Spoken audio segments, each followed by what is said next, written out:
Hi sir, ఎలా ఉన్నారు? ఓం నమో వెంకటేశాయ. వెంకటాది సంస్థానం బ్రహ్మాండే నాస్తికించిన వెంకటేశ సమోదేవో నా భూతో నా భవిష్యతి. అది ఎందుకు చెప్పారు సార్? ప్రపంచం మొత్తంలో తిరుమల లాంటి ప్రదేశము ఎక్కడా ఉండదు, అక్కడ ఉన్నంత మనశ్శాంతి ప్రపంచంలో ఎక్కడా ఉండదు అని దాని సారాంశం. దానికి ఇంటర్వ్యూకి సంబంధం ఏమైనా ఉందా? నాగ చైతన్య శోభిత జాతకాన్ని మీరు చెప్పడం జరిగింది కదా, అది తప్పని ఇప్పటికైనా ఒప్పుకుంటున్నారా? వేణుస్వామి జాతకం చెప్పినప్పుడు కామెడీ 2-3 ఏళ్ళైనా మీ జాతకం ఎప్పుడు మారిపోతుంది? మారింది, ఆల్రెడీ మారింది. ఇదే వీడియో కింద మళ్ళీ పెడతాడు ఎవడో, మళ్ళీ వచ్చిన వారా పంది అని పెడతాడు. ఒక హీరోయిన్ని తయారు చేయాలి అంటే ఎలా తయారు చేయాలో నాకు తెలుసు, ఒక హీరోని సూపర్ స్టార్ని ఎలా చేయాలో నాకు తెలుసు. ఎలా చేస్తారు మీరు? పూజలతోనే అయిపోతారు అంటే వాళ్ళకి టాలెంట్ అవసరం లేదు. అసలు టాలెంట్ అనేది ఇండస్ట్రీలో దానంత అమ్మాయిలు ఎందుకు వచ్చి చేయించుకుంటుంటారు పూజలు? ఒక రాజు కావాలంటే రాజ్యం కావాలి, ఒక రాణి కావాలి. అర్థం కాదు. అమ్మాయిలకు బ్రెయిన్ కంటే కూడా వాళ్ళ సడన్గా ఇప్పుడు సెలబ్రిటీలు అందరూ బెట్టింగ్ యాప్లు ఇరుక్కుంటున్నారు. 2025 సంవత్సరంలో సెలబ్రిటీ అనే ప్రతి ఒక్కడు ఏదో సమస్య ఇరుకుతాడు. అది అల్లు అర్జున్తోనే స్టార్ట్ అయింది. రేపు పొద్దున ఈ 11 మంది కూడా. వేణుస్వామి గారు చేసిన తప్పులకి నలిగిపోతూ ఆయన మీద జరుగుతున్న ట్రోల్స్ తీయించడానికి లక్షలు ఖర్చు పెడుతున్నాడనే పబ్లిక్లో టాక్ అనేది నడుస్తుంది. నేను పిచ్చినా కొడుకునా, నేను ఆస్ట్రాలజీలో కానీ బ్రాహ్మణ్ కమ్యూనిటీలో కానీ నేను సన్నీ లియోను. నేను నా బట్టలు నేనే ఇప్పుకుంటా, నేను ఎవరిని ఇప్పనియా. ఒకవేళ నేను అండర్వేర్ ఉంటే అదన్నా లాగుదామని కూడా వస్తుండే, నేను అది కూడా ఇప్పేసిన. సుప్రీంకోర్టు ఇచ్చిన ఆర్డర్ ప్రకారం నేను వేరే అమ్మాయితో పడుకున్నా. ఆయన లారీ కళ్ళద్దాలు పెట్టుకుంటాడు అని ఒక జ్యోతిష్కుడు నన్ను విమర్శిస్తున్నాడు. అంటే అరే లారీ కళ్ళద్దాలు అది కొనాలంటే ఎంత ఉంటాయి? ఇంకా నువ్వు దాని గురించి మాట్లాడితే నువ్వు ఇక వాడిని కుక్క కంటే హీనంగా నేను చూడాలి తప్ప వాడిని. పాన్ ఇండియా ఆస్ట్రాలజీ 100% తప్పేముంది. US, దుబాయ్ అవన్నీ వెళ్తున్నారంట. కామాఖ్యలో నాన్ వెజ్ ఉండదు, లిక్కర్ ఉండదు అని చెప్పి పబ్లిసిటీ చేశారు. అక్కడికి వెళ్ళే వాళ్ళు క్షుద్ర పూజలు వీళ్ళు వాళ్ళు వెళ్తుంటారు. శ్రీకాళహస్తిలో రేవంత్ రెడ్డి గారి గురించి మాట్లాడారు కాబట్టి ప్రెసెంట్ జనాల్లోని నెగిటివిటీ అని. రేవంత్ రెడ్డి జైలుకు వెళ్ళడానికి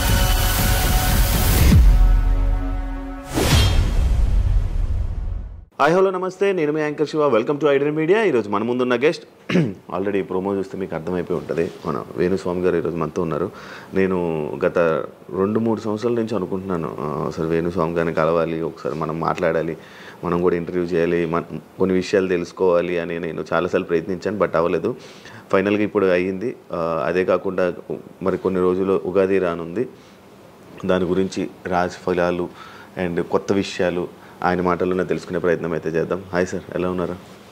ఓం నమో వెంకటేశాయ. వెంకటాది సంస్థానం బ్రహ్మాండే నాస్తికించిన వెంకటేశ సమోదేవో నా భూతో నా భవిష్యతి. సూపర్.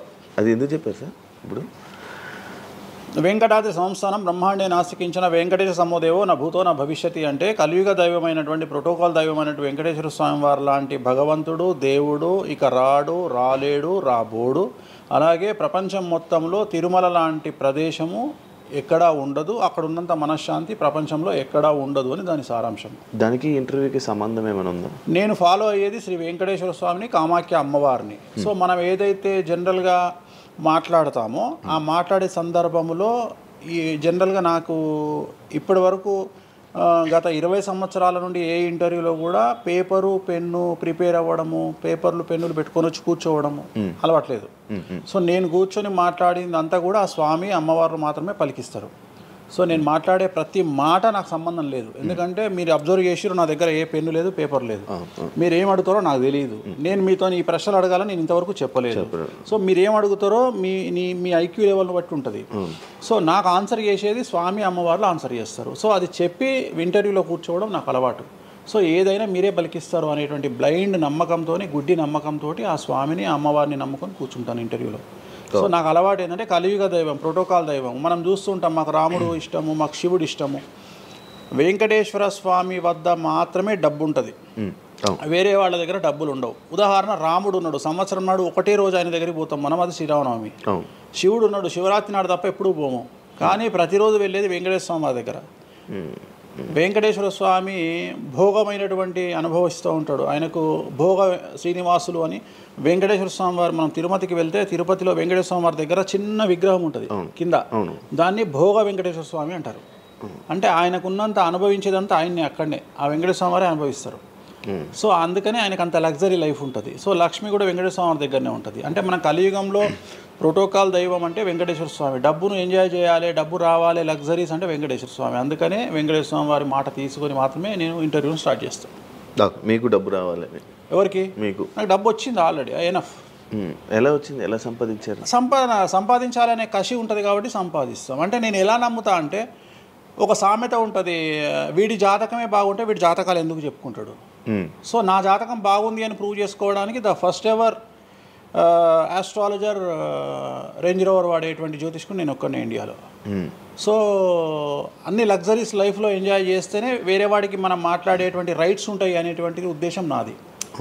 ఓకే, ఎగ్జాంపుల్ చెప్తా. ఒక తండ్రి ఒక 10 ఫోటోలు, ఒక Tendulkar photo, Modi photo, Amit Shah photo, ఒక ప్రముఖ హీరోయిన్ నయనతార ఫోటో, లేకపోతే ఒక రేవంత్ రెడ్డి ఫోటో, చంద్రబాబు నాయుడు ఫోటో, ఇట్లన్నీ తీసుకెళ్ళి పెట్టి ఇంట్లోకి వెళ్ళి తన కొడుకును పిలిచి, ఈ ఫోటోల్లో నువ్వు ఎవరు కావాలనుకుంటున్నావు అని అడిగితే వాడు అక్కడ ఉన్నటువంటి ఫోటోల్లో ఏదో ఒక ఫోటో పిక్ చేసుకుంటాడు. కానీ ఏ కొడుకు కూడా నీలాగా కావాలనుకుంటున్నా నాన్న అని చెప్పాడు. ఆ సిగ్గు వీడికి ఉండదు, అలా పెంచగలిగినటువంటి తత్వం వీడికి ఉండదు. సో నేను ఆ టైపు కాదు. నా కూతురు కానీ నా కొడుకు కానీ నీలాగా పెరగాలి నాన్న, నీలాగా నేను ఒక రోల్ మోడల్ అయితే నాన్న అనిపించుకునేటువంటి పరిస్థితి ఉన్నది. మీ ఫోటో కూడా పెడతారు అక్కడ? పెట్టను, నేను అసలు పెట్టను. నా కూతురే ఇవన్నీ నాకు వద్దు అని ఇట్లా పక్కకు జరిపి నేను నీలాగా తయారవుతా అని చెప్తుంది నా కూతురు. So that is my aim. So aim కదా సక్సెస్. నేను ఇవాళ నా కూతురు నన్ను చూస్తే నా తండ్రి నాకు రోల్ మోడల్ అని చెప్తుంది. రోల్ మోడల్ అని చెప్పాలంటే అన్ని రకాలుగా ఉండాలి. మనము ఒక కూతుర్ని చూసుకునే విధానంలో ఉంటుంది, ఒక భార్యను చూసుకునే విధానంలో ఉంటుంది. అలాగే సామాజికంగా మనం మన కూతురికి ఏమి ఇస్తున్నామో, కొడుకుకి ఏమి ఇస్తున్నాము, సమాజంలోకి వాళ్ళని ఎట్లా వదులుతున్నాము అనేటువంటిది కూడా అది ముఖ్యమైనటువంటి విషయం. సో ఇవన్నిటికీ సంసిద్ధతను వ్యక్తం చేయాల్సినటువంటి పరిస్థితి, వీటిని తయారు చేయాల్సినటువంటి పరిస్థితి నా మీద ఉంటుంది. సో నన్ను ఫస్ట్ ఎవరు కూడా క్వశ్చన్ చేయడానికి వీలు లేదు. అంటే నా దగ్గరకు వచ్చేవాడు, వేణుస్వామి నీ జాతకం బాగుంటే నువ్వు జాతకాలు ఎందుకు చెప్పుకుంటావు?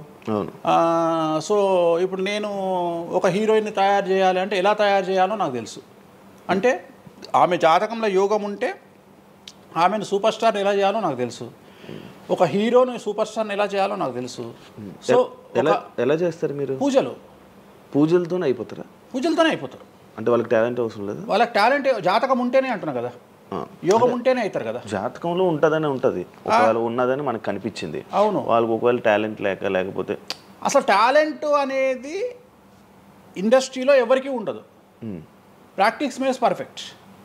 ఓకే, దానంత పనికి మాలిన మాట ఇంకోటి లేదు. శివ రాగానే ఫస్ట్ ఇంటర్వ్యూలోనే ఇరగదీయడు. శివ 1వ ఇంటర్వ్యూకు, శివ 100వ ఇంటర్వ్యూకు నక్కకు నాగలో అనుకున్నంత తేడా ఉంటుంది. మరి శివ ఫస్ట్ ఇంటర్వ్యూలోనే టాలెంట్ ఇరగదీసిండా? Practice makes perfect. అంత ఛాన్స్ ఇవ్వట్లేదు కదా ఇప్పుడు ఇండస్ట్రీలో. ఎవరు ఇక్కడికి వచ్చి ప్రాక్టీస్ చేసుకుంటామంటే ఛాన్సులు రావట్లేదు కదా. ఆటోమేటిక్గా టాలెంట్ అనేది మనము ప్లే చేస్తున్న రోల్స్ను బట్టి వస్తుంది. డైరెక్ట్గా అల్లు అర్జున్ గంగోత్రి సినిమాలో చూసిన అల్లు అర్జున్కు, పుష్ప 3లో చూసిన అల్లు అర్జున్కు కోడిపిల్ల లెక్క కళ్ళు తిరిగి కింద పడతాం అందరం. ఆయన హావభావాలు కానీ, ఆయన ముఖవర్చస్సు కానీ, గంగోత్రి సినిమాలో ఉన్నటువంటి అల్లు అర్జున్కు, పుష్ప 3కి. మరి గంగోత్రిలోనే పుష్ప 3 లాగా ఎందుకు లేడు అల్లు అర్జున్ అంటే? మరి అప్పుడు టాలెంట్ లేదా? సో ఇక్కడ ప్రాక్టీస్ మేక్స్ పర్ఫెక్ట్. అంటే కొన్ని పనికి మాలినటువంటి మాటలు మాట్లాడేటువంటి ఎప్పుడో 50 ఏళ్ళ కింద సామెతలను తీసుకొచ్చి రుద్దే ప్రయత్నం చేస్తారు. సో ఇక్కడ టాలెంట్ అనేది పక్కన పెడదాం, అవకాశం ముఖ్యం. నువ్వు టాలెంట్ ప్రూవ్ చేసుకోవాలంటే అవకాశం ముఖ్యం. శివ అనేవాడు యాంకరింగ్లో తోపు తురుము అని ప్రూవ్ చేసుకోవాలంటే అవకాశం ముఖ్యం. అవకాశం లేకపోతే శివలో టాలెంట్ ఉండదు, ఆ టాలెంట్ డెవలప్మెంట్ ఉండదు. సో ఇక్కడ ఏంది అంటే అవకాశాలు రావడం కోసం మనం ప్రయత్నం చేస్తాం. ఒక సీఎం సీట్ ఎక్కడం కోసం సీఎం ఏం చేస్తాడు అని తెలవాలి అంటే సీట్ ఎక్కాలి. సీట్ ఎక్కిన తర్వాత సీఎంగా ఈయన పనికొస్తాడా రాడని డిసైడ్ అవుతుంది. అట్లనే ఒక అమ్మాయి హీరోయిన్ అయిన తర్వాత ఈ అమ్మాయికి అంత సీన్ ఉందా లేదా అనే విషయం తెలుస్తుంది. సో మనం కనుక నయనతారని తీసుకున్నా, సమంతని తీసుకున్నా, ఏ హీరోయిన్ తీసుకున్నా, ఏ హీరోని తీసుకున్నా, వాళ్ళ ఫస్ట్ సినిమాకు, వాళ్ళ 3వ సినిమాకు, వాళ్ళ 30వ సినిమాకు ఎక్స్ట్రీమ్ చేంజెస్ ఉంటాయి. సో ఇవన్నీ ఎట్లా వస్తున్నాయి అంటే ఫస్ట్ సినిమాకి టాలెంట్ లేదు, వాళ్ళు సానబట్టబడతారు, వాళ్ళకు వచ్చేటువంటి క్యారెక్టర్ల ద్వారా వాళ్ళు ఆ లెవెల్కి వస్తారు.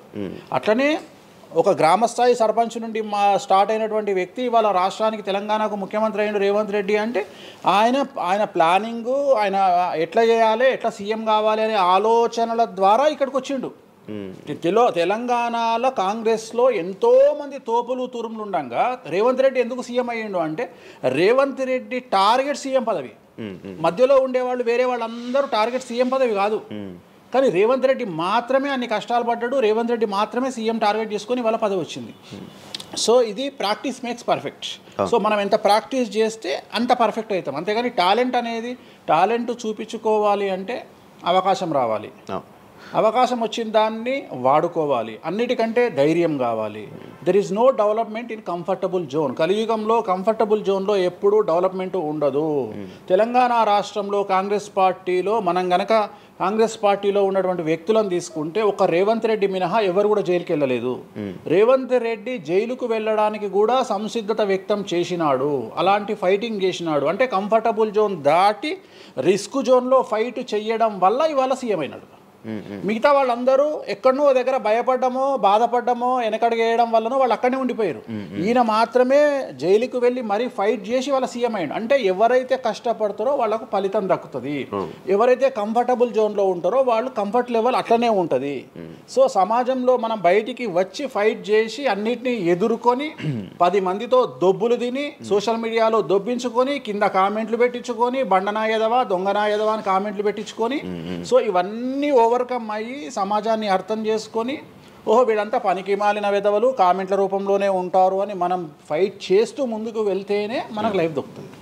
ఇప్పుడు రేవంత్ రెడ్డి గారి గురించి మాట్లాడారు కాబట్టి ప్రజెంట్ జనాల్లోని నెగిటివిటీ నేను ప్రిడిక్షన్స్ని కానీ వేరే వాటి చెప్పట్లా. నేను ఒక మంచి విషయాన్ని తీసుకొని మాత్రమే చెప్తా ఉన్నాను.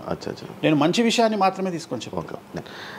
వేణుస్వామి గారు ఎప్పుడు అంటే లైక్ ఇందాక మాట్లాడుతున్నట్టే హీరోయిన్లు మనం టాలెంట్ ఉన్న వాళ్ళు చేస్తాం. ఎక్కువ వేణుస్వామి దగ్గర చేసుకున్న యాక్టర్స్ అమ్మాయిలే ఎందుకు వచ్చి చేయించుకుంటుంటారు పూజలు వేణుస్వామి గారి దగ్గర? ఒక రాజు కావాలంటే రాజ్యం కావాలి, ఒక రాణి కావాలంటే రాజు ఉంటే సరిపోతుంది. అర్థం కాలేదా? ఒక వ్యక్తి రాజు కావాలంటే రాజ్యాన్ని సంపాదించాలి. రాజ్యాన్ని సంపాదించాలంటే సగం జీవితం సంక నాకిపోతుంది ఒక వ్యక్తికి. అంటే శివ అనే వ్యక్తి ఒక 100 కోట్ల రూపాయలు సంపాదించాలంటే సగం జీవితం సంక నాకిపోతుంది. అవును, రైట్. కానీ శివను పెళ్లి చేసుకోవడానికి ఒక అమ్మాయికి మ్యాక్సిమం 10 మినిట్స్ చాలు. ఎస్, అంటే శివ నచ్చితే చాలు, శివకు అమ్మాయి నచ్చితే చాలు, పని అయిపోయింది. అంటే 10 నిమిషాల్లో ఆ అమ్మాయి 100 కోట్ల వారసురాలు అయిపోయింది. అలాగే 100 కోట్ల అధిపతి కూడా తనకు దక్కిండు. సో అమ్మాయిల డెవలప్మెంట్ అనేది ఎక్స్ట్రీమ్గా ఉంటుంది. ఉదాహరణ, ఒక ఇంటర్వ్యూకు 10 మంది అమ్మాయిలు 3 అబ్బాయిలు వస్తే ఈ 10 మంది అమ్మాయిల ఇంటర్వ్యూలు అయిపోయినాక వీళ్ళు సెలెక్ట్ కాకపోతే వాడి అదృష్టం మహాసుడిగా ఉంటే వాడు వస్తాడు సీన్లోకి. అంతే తప్ప 99% వీడు ఇక్కడనే కథం అయిపోతారు అమ్మాయిల దగ్గరనే, వాడికి అంత అవకాశం ఉండదు. సో కలియుగం అనేది 2002 తర్వాత షిఫ్ట్ అయింది. ఒకప్పుడు ఆడవాళ్ళకి అవకాశాలు తక్కువ, మగవాళ్ళకి ఎక్కువ. ఇప్పుడు టోటల్ రివర్స్ అయింది. ఏంటంటే 95% అవకాశాలు అమ్మాయిలకే ఉంటాయి, ఒక 5% మాత్రమే అబ్బాయిలకు ఉంటాయి. అందుకే అబ్బాయిలు అందరూ ఇప్పుడు అమ్మాయిలా మారిపోతున్నారు అంటారా? బెస్ట్ కదా. ఇప్పుడు మొత్తం జెండర్ అంతా మారిపోయింది. కారణం ఏంటంటే అమ్మాయిలకు ఉండేటువంటి వెసులుబాటు అబ్బాయిలకు ఉండదు. నేను అదే చెప్తున్నా. ఇప్పుడు మగవాడు కష్టపడి పైకి రావడానికి చాలా టైం తీసుకుంటుంది, ఆడవాళ్ళు పైకి రావడానికి చాలా ఈజీగా పైకి వస్తారు. నేను అనేది ఏంటంటే వాళ్ళ కష్టముతో పాటు వాళ్ళ గ్లామర్ వాళ్ళకు తోడవుతుంది. అవును, ఇప్పుడు మీరు ఏ పాయింట్ చెప్పారో అర్థమైంది. ఇప్పుడు అమ్మాయిలకి ఎలాగో అవకాశాలు ఉన్నాయి కదా, మరి ఆల్రెడీ వాళ్ళకి ఎలాగో అవకాశాలు వస్తాయి కాబట్టి మరి మీరు వాళ్ళని ఎందుకు అమ్మాయిలనే చూడడం? అబ్బాయిలు అంటే రాని వాళ్ళకు నేను చూస్తున్నా. ఇప్పుడు వచ్చిన వాళ్ళు నా దగ్గరికి రారు కదా. ఇప్పుడు కరోనా వస్తేనే హాస్పిటల్కి పోతాడు, కానీ కరోనా రాకముందే పండుకోడు కదా హాస్పిటల్. సో అట్లనే వేణుస్వామితో పని ఉంటేనే వస్తారు. రెండవది, అమ్మాయిలకు ఉండే వెసులుబాటు ఏంటంటే అబ్బాయిలు కూడా చేసుకుంటారు నా దగ్గర, కానీ అబ్బాయిల డెవలప్మెంట్ అనేది చాలా తక్కువగా ఉంటుంది. ఉదాహరణ, నా దగ్గరికి వచ్చే అమ్మాయిలు ఓన్లీ సినిమా కోసం రారు. చాలామందికి తెలియదు ఈ విషయం. అంటే చాలామంది ఏమనుకుంటారంటే వేణుస్వామి దగ్గరికి వచ్చే అమ్మాయిలు సినిమా కోసమే వస్తారు, రారు. నా దగ్గరికి వచ్చే అమ్మాయిలు ఒక రాజకీయ నాయకురాలిగా వక్తగా కావాలని వస్తారు. సో పొలిటీషియన్ కావాలని వస్తారు. అన్నిటికంటే ఎంటర్ప్రెన్యూర్ కావాలని వస్తారు. ఒక బోటికో లేకపోతే ఒక గోల్డ్ షాపో ఏదో పెట్టుకొని బిజినెస్ కోసం వస్తారు. సో నా దగ్గరకు వచ్చేటువంటి వాళ్ళల్లో 10 మందిలో ఒకళ్ళు ఇద్దరు సినిమా ఇండస్ట్రీకి సంబంధించిన వాళ్ళు వస్తారు. 8 మంది వేరే వేరే వేరే వేరే వ్యాపారాలకు సంబంధించి చాలా ఉన్నాయి. ఇప్పుడు లైసెన్సింగ్ చేసేవాళ్ళు ఉన్నారు, చాలామంది తెలియదు. ఇప్పుడు ఢిల్లీలో లైసెన్సింగ్ చేసేవాళ్ళు 100 మంది అమ్మాయిలు ఉన్నారు నాకు తెలిసిన వాళ్ళు. అంటే పెద్ద పెద్ద కాంట్రాక్ట్లు ఇప్పించేవాళ్ళు, పెద్ద పెద్ద వాళ్ళు. సో అలాంటి వాళ్ళు నా దగ్గరికి ఎక్కువగా వస్తారు. అంటే నా దగ్గరికి వచ్చేవాళ్ళు ఈ ఉద్యోగాలు చేసుకునే వాళ్ళు ఇలాంటి వాళ్ళు రారు. నేనేమంటానంటే job is a biggest scam in the world. ప్రపంచంలో ఉద్యోగం అనేది అతిపెద్ద స్కామ్. సో దాన్ని ఇప్పుడు ఒక కోతి ఉంది, ఆ కోతికి మీరు డజన్ అట్టిపళ్ళు ఇవ్వండి, ఒక 2000 రూపాయలు ఇవ్వండి, అది డజన్ అట్టిపళ్ళే తీసుకుంటుంది. కానీ ఈ 2000 రూపాయలతోటి నేను ఒక 10 గెలలు కొనుక్కుంటానే నాలెడ్జ్ దానికి లేదు. అంటే ఒక రకంగా జాబ్ అనేది ఇచ్చి ఆ వ్యక్తిని మనం మోసం చేయడం. సో జాబ్కి అలవాటు అయిపోయిన వాడు కంఫర్టబుల్ జోన్లోకి వెళ్ళిపోతాడు. సో నేనేం చెప్తా అంటే ఆ జాబు నుండి మనమే 100 జాబులు ఇచ్చే స్థాయికి ఎదగాలి అనే కసి ఉండి అక్కడికి వెళ్ళాలి. ఆ కసి ఉంటేనే పని లేదు. కలియుగంలో కష్టపడి అనే మాట మాట్లాడితే దానంత దరిద్రం ఇంకోటి లేదు. ప్రపంచంలో అతి పెద్దగా ఎక్కువగా కష్టపడేది గాడిది. అది ఈ పాటికి ఎక్కడో ఉండాలి, అది లేదు. రైట్. సో మనం కష్టపడడం కాదు, బ్రెయిన్తో పని చేయాలి. కష్టంతో పాటు బుర్ర ఉండాలి. కష్టం అనేది పనిచేయదు. నేను ఏమంటున్నానంటే ఈ ప్రపంచంలో బాగా కష్టపడేటువంటి మనిషి డ్రైనేజీలోకి దిగి పనిచేసేటువంటి సేవకుడు. సో ఆయన పడే కష్టానికి పర్ డే 10 లక్షలు ఇచ్చినా తక్కువనే. కానీ మనం ఆయనకి అట్లా ఇవ్వట్లా. అంటే ఇక్కడ బ్రెయిన్తో పనిచేసే వాడికే డబ్బు మిగులుతుంది. నేను మాట్లాడేది బ్రెయిన్తో. కానీ అమ్మాయిలకు బ్రెయిన్ కంటే కూడా వాళ్ళ అందముతో పనిచేస్తే డబ్బులు దొరుకుతాయి. ఇప్పుడు ఇప్పుడు మనం ఉన్నాం, నువ్వో నేను ఒక ఇన్స్టాగ్రామ్లో పోస్ట్ పెడితే ఎవరు చూడు. అదే ఒక అమ్మాయి పెడితే 2 మిలియన్లు వెళ్ళిపోతుంది. ఇప్పుడు అదే కదా జరిగేది. ఇప్పుడు బెట్టింగ్ యాప్స్లోకి వీళ్ళు ఎందుకు వచ్చారంటే వాళ్ళను ట్రాప్ చేసేవాడు కూడా ఈ అమ్మాయిలకు 2 మిలియన్ల ఫాలోవర్స్ ఉన్నారు, కనీసం మిలియన్కు రీచ్ అవుతుంది వీళ్ళ వీడియో అనే ఉద్దేశంతో పెట్టిస్తున్నాడు. సో పెట్టడం ఎందుకు ఏంటి అనవసరం పక్కన పెడితే వాళ్ళకుండే క్రేజ్, అమ్మాయిలకు క్రేజ్ అలాంటిది. నేను అదే చెప్తున్నా, ఆ క్రేజ్ అమ్మాయిలకు చాలా ఈజీగా వస్తుంది. ఎందుకంటే గ్లామర్గా ఉండే అమ్మాయిలు చాలా ఈజీగా జనాల్లోకి వెళ్ళిపోతారు. సో చాలా వాళ్ళకు ఉండే అవకాశాలు చాలా ఎక్కువ. ఇప్పుడు రీసెంట్ మీరు బెట్టింగ్ యాప్ ఇన్ని రోజులు లేని బెట్టింగ్ యాప్, అంటే గత 2 సంవత్సరాల నుంచి ఫైట్ చేస్తున్నారు బెట్టింగ్ యాప్ల గురించి. వీళ్ళు సడన్గా ఇప్పుడు సెలబ్రిటీలు అందరూ బెట్టింగ్ యాప్లు ఇరుక్కుంటున్నారు. సెలబ్రిటీలే కాదు, 2025 సంవత్సరంలో సెలబ్రిటీ అనే ప్రతి ఒక్కడు ఏదో సమస్య ఇరుకుతాడు. అది అల్లు అర్జున్తోనే స్టార్ట్ అయింది. సో జాతకంలో అల్లు అర్జున్ యోగంలో 6వ ఇంట్లో శని, అల్లు అర్జున్ది కన్యారాశి. కన్యారాశి 6వ ఇంట్లో శనిలో ఉండగా అల్లు అర్జున్ జైలుకి వెళ్ళాడు. సో దానివల్ల ఆయనకు వెంట్రుక ముక్కతో సమానం. ఎందుకంటే తెల్లారు వచ్చి ఆయన టిఫిన్ చేస్తే ఆపలేరు, ఆయన టూర్కు పోతే ఆపలేరు, ఆయన రేపు పొద్దున పుష్ప 3కి 3000 కోట్లు వసూలు చేస్తుంది, దాన్ని ఎవడు ఆపలేడు. అంటే ఒక వ్యక్తిని జైలుకు పోయి ఇచ్చినంత మాత్రం ఎవడు ఆపలేడు. మహా అంటే బెయిల్ తీసుకొని బయటకు వస్తాం. ఇప్పుడు రేపు పొద్దున ఈ 11 మంది కూడా సరే జైలుకు పోతారా పోరా అంత తీవ్రమైన నేరమా నాకు ఐడియా లేదు. సో వాళ్ళు పోయినా మళ్ళీ 10వ రోజు వచ్చి మళ్ళీ 11 నాడు వాళ్ళు మళ్ళీ స్టేటస్ పెట్టుకుంటారు. దానివల్ల పెద్ద ఒక కొంపలముని ఏదేం లేదు. కాకపోతే ఇక్కడ జాతక రీత్యా ఎందుకే ఇప్పుడు జరుగుతుంది అంటే, ఎందుకు జరుగుతుంది అంటే ఎవరి జాతకంలోనైతే ఆ ప్రత్యేకమైనటువంటి టైమింగ్ వస్తుందో ఆ టైమింగ్లో ఉండేవాళ్ళు జైలుకు వెళ్ళడమో, సమస్యల పాలవడమో, మీడియాకి ఎక్కడమో. ఇప్పుడు అందరూ మీడియాకి ఎక్కిన అందరు జైలుకి వెళ్ళరు. సో ఇంకోటి ఏంటంటే, ఇప్పుడు ఒకప్పుడు జైలు అంటే భయము, ఇప్పుడు జైలు అనేది క్వాలిఫికేషన్. అంటే జనరల్గా ఇప్పుడు పొలిటీషియన్ అయితే జైలుకు పోగానే సీఎం అవుతాడు అనే నమ్మకం వచ్చింది అందరికీ. అట్లనే కొన్ని నమ్మకాలు వచ్చినాయి. ఇప్పుడు అల్లు అర్జున్ పోయి వచ్చాడు, ఏమైంది? సో అదే సినిమా ఇంకా ఆయన అనుకున్న దానికంటే ఇంకా కొద్దిగా ఎక్కువ డబ్బులు వసూలు చేసింది. సో ఇప్పుడు వీళ్ళు కూడా అంతే. కాకపోతే జాతకాల్లో చూసుకోవాల్సింది ఎందుకు ఇట్లాంటివి జరుగుతాయంటే, అష్టమ శని అంటే 8వ ఇంట్లో శని వచ్చినప్పుడు, 6వ ఇంట్లో శని వచ్చినప్పుడు, 12వ ఇంట్లో శని వచ్చినప్పుడు, 1వ ఇంట్లో శని వచ్చినప్పుడు, 6వ ఇంట్లో గురువు వచ్చినప్పుడు, 12వ ఇంట్లో గురువు వచ్చినప్పుడు ఇలాంటి సంఘటనలు వ్యక్తిగతమైన జీవితంలో జరిగే అవకాశాలు ఉంటాయి. ఇప్పుడు ఏదైతే కన్యా రాశికి ఈ నెల 30 వరకు బ్యాడ్ ఉందో అది తులారాశికి షిఫ్ట్ అవుతుంది 1వ తారీఖు నుండి. అంటే ఏప్రిల్ 1వ తేదీ నుండి రాబోయే 2.5 సంవత్సరాల పాటు తులారాశి సెలబ్రిటీలు ఎవరైతే ఉంటారో వాళ్లకు సేమ్ సంచలనాలు, జైలుకు వెళ్ళడాలు, ఇలాంటి సమస్యలు అనేటువంటివి రాబోతున్నాయి. వేణుస్వామి గారు చేసిన తప్పులకి నలిగిపోతూ ఆయన మీద జరుగుతున్న ట్రోల్స్ తీయించడానికి లక్షలు ఖర్చు పెడుతున్నాడనే పబ్లిక్లో టాక్ అనేది నడుస్తుంది. అది ఎంతవరకు నిజం? అసలు పట్టించుకొని అవి ఎంజాయ్. ట్రోల్స్ని ఎంజాయ్ చేస్తారా? ట్రోల్స్ని ఎంజాయ్ చేస్తాను నేను. ట్రోల్స్ని ఎంజాయ్ చేస్తాను నేను. ఎందుకు అంటే నేను నమ్మేది ఏంటంటే any publicity is good publicity అని నమ్మే వ్యక్తిని నేను. బ్యాడ్ ఆర్ గుడ్ పబ్లిసిటీ నేను అనే పాయింట్ ఏంటంటే ఒక అంబానీ ఫ్యామిలీ పెళ్లిళ్ళు చేసుకున్నారు, 5,000 కోట్లు ఖర్చు పెట్టి పెళ్లిళ్ళు చేసుకోవడానికి ప్రధానమైన కారణం ఏంది? పబ్లిసిటీ పిచ్చి. వేణుస్వామికి 500 కోట్ల పబ్లిసిటీ ఫ్రీగా వచ్చినప్పుడు ఎందుకు వద్దంటాడు? పిచ్చిన కొడుక వేణుస్వామి అన్న కాదు కదా. ఒక ప్రైమ్ టైంలో 7 గంటలకు నేను ఒక ఛానల్లో అరగంట షో కొనాలంటే నాకు కనీసం ₹1,00,000 అవుతుంది. నేను పిచ్చిన కొడుకునా?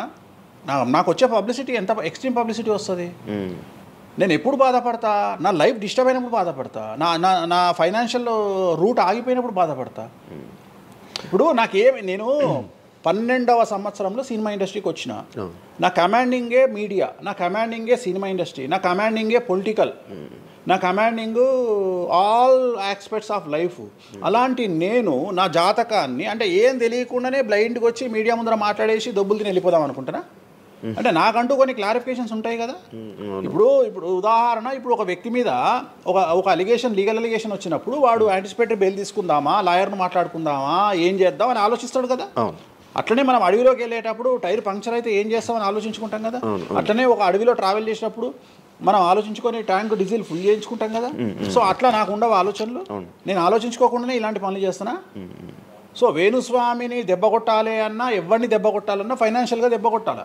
బట్ నేను అవకాశం అవతల వాడికి ఇయ్యాను. కారణం ఏంటంటే ఒక ఎలుకలాగానో ఒక పాములాగానో, ఒక ఎలుక కానీ పాము కానీ తన శత్రువుల దాడి నుండి బయటికి రావాలంటే 7 నుండి 8 బొక్కలు చేసుకుంటుంది ఒక హోల్లో.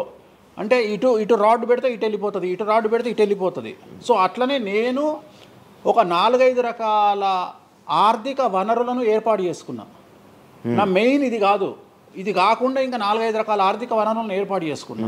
ఈరోజు దుకాణం బంద్ చేయమంటే ఇదే క్షణంలో దుకాణం బంద్ చేసి కాలు మీద కాలేసుకొని నా పనులు నేను చేసుకుంటాను. సో అంత కంఫర్టబుల్ జోన్లో ఉన్నా నేను.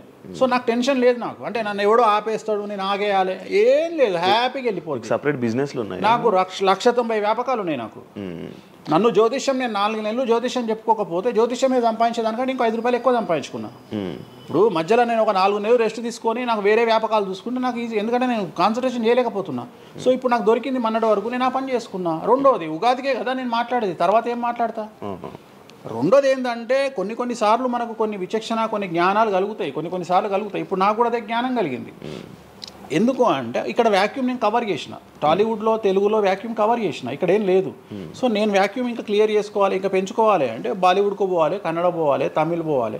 సో అటువైపు నేను కాన్సన్ట్రేషన్ చేస్తున్నా ఎక్కువగా. అందుకని నేను ఇక్కడ సెలబ్రిటీల గురించి చెప్పడం ఆపేసిన, తెలుగు సెలబ్రిటీల గురించి చెప్పడం లేదు. ఇప్పుడు మీరు పాన్ ఇండియా ఆస్ట్రాలజీ 100% తప్పేముంది? అదే విన్నాను రీసెంట్గా, US, దుబాయ్ అవన్నీ వెళ్తున్నారంట. అంటే దాని అర్థం క్లయింటేల్ ఉందనే కదా. ఇప్పుడు మన యూరప్ పోయి వచ్చిన సరే, ఒక పెద్ద విషయంలో వెళ్ళేసి వచ్చిన, చెప్పుకోవాలని లేదు, చెప్పను. క్లయింటేల్ ఉంది. ఆస్ట్రేలియాకి రెగ్యులర్గా ఎవ్రీ 3 months ఆస్ట్రేలియా పోతా, ఎవ్రీ 3 months లండన్ పోతా నా క్లయింటేల్కు. తప్పేముంది? అంటే ఉన్నట్టే కదా, నేను అనేది ఉన్నట్టే కదా. ఇప్పుడు విచక్షణ కలిగిన వాడు ఆలోచిస్తాడు.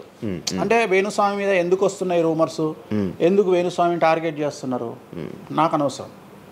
వాళ్లకు అవసరం ఉన్నోడు ఎంక్వైరీ చేసుకొని నా దగ్గరకు వస్తాడు.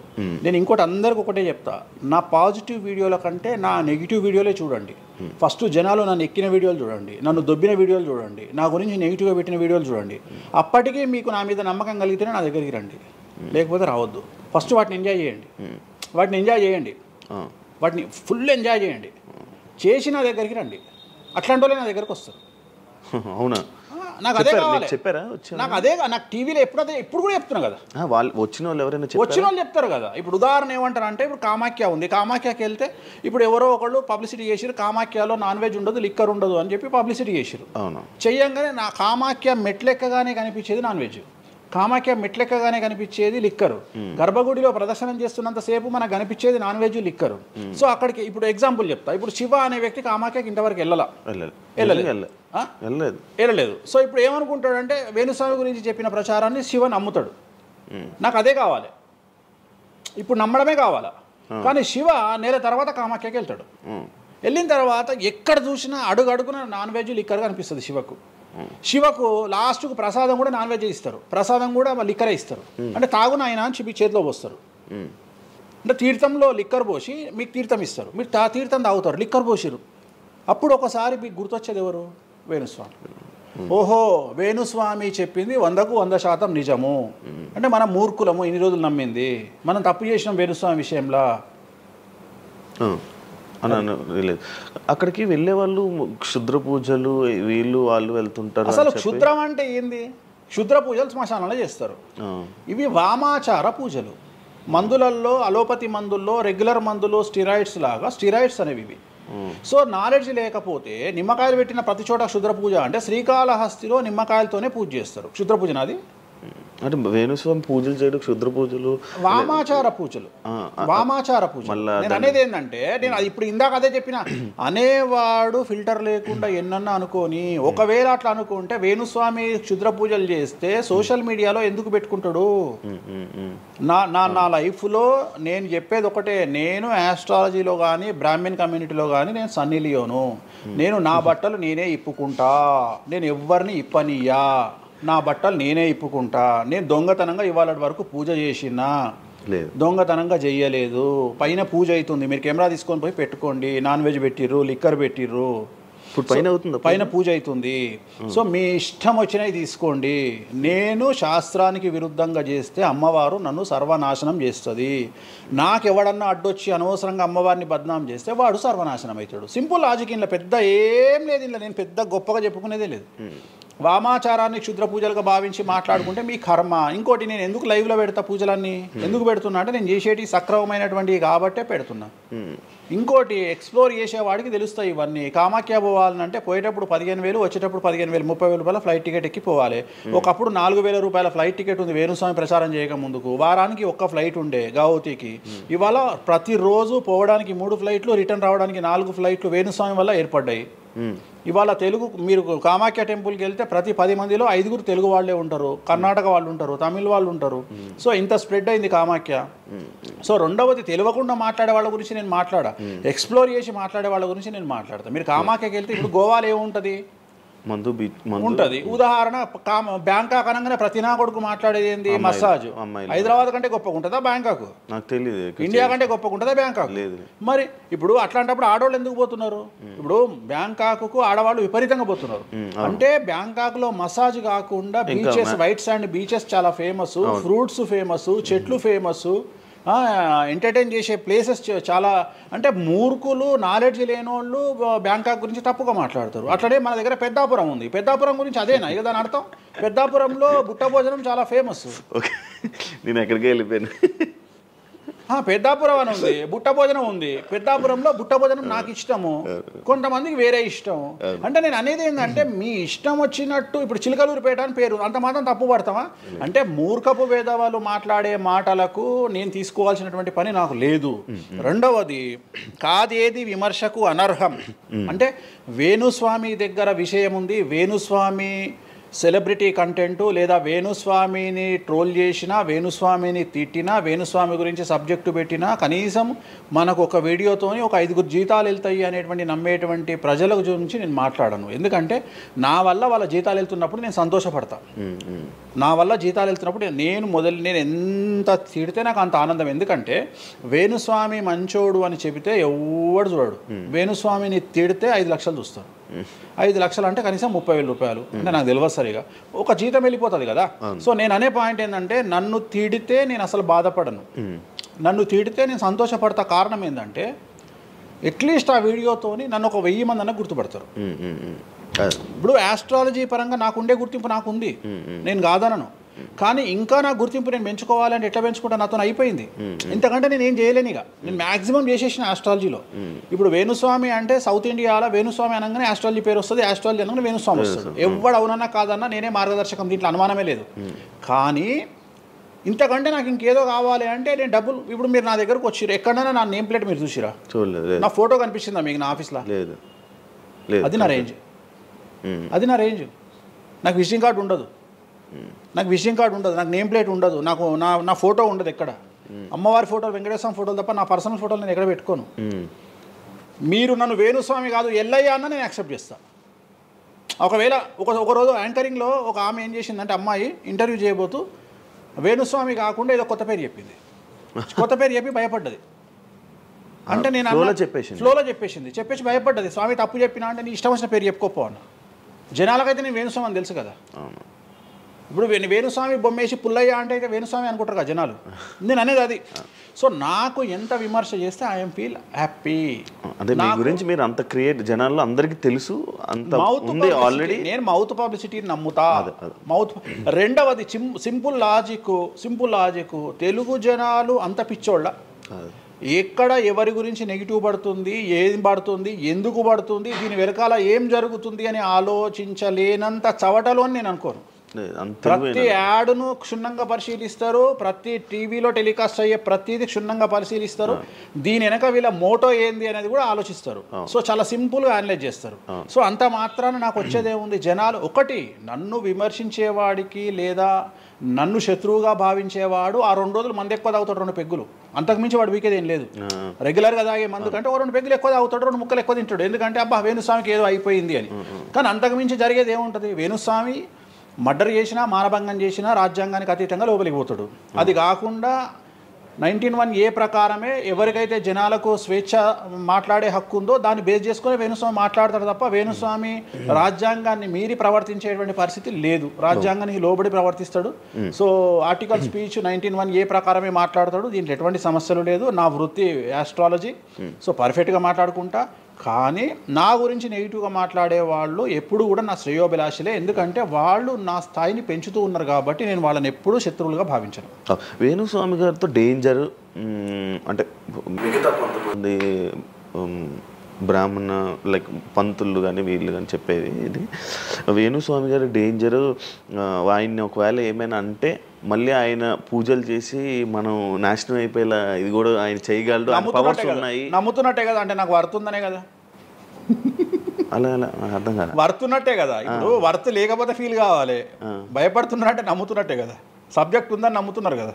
ఓకే ఓకే, పవర్స్ ఉన్నాయి, పవర్స్ నమ్ముతున్నారంటే సబ్జెక్టే కదా. అది తప్పేం లేదే దాంట్లో, దాని తప్పేం లేదు కదా. అంటే నా దగ్గర పవర్స్ నమ్ముతున్నారు కదా, ఇట్ ఈస్ ప్రూవ్డ్ కదా. నేను అనే పాయింట్ ఏంటంటే నేనేదో జనాల్ని ఉద్ధరిస్తా, నేనేదో జనాలకు పూజలు చేసి వాళ్ళను మంచి చేస్తా అనుకున్నప్పుడు ఫస్ట్ అడిగే క్వశ్చన్ ఏంటంటే, రేపు ఇచ్చినాయాలా నీకు వచ్చిన సమస్యల్ని క్లియర్ చేసుకోరా అంటారు ఫస్ట్.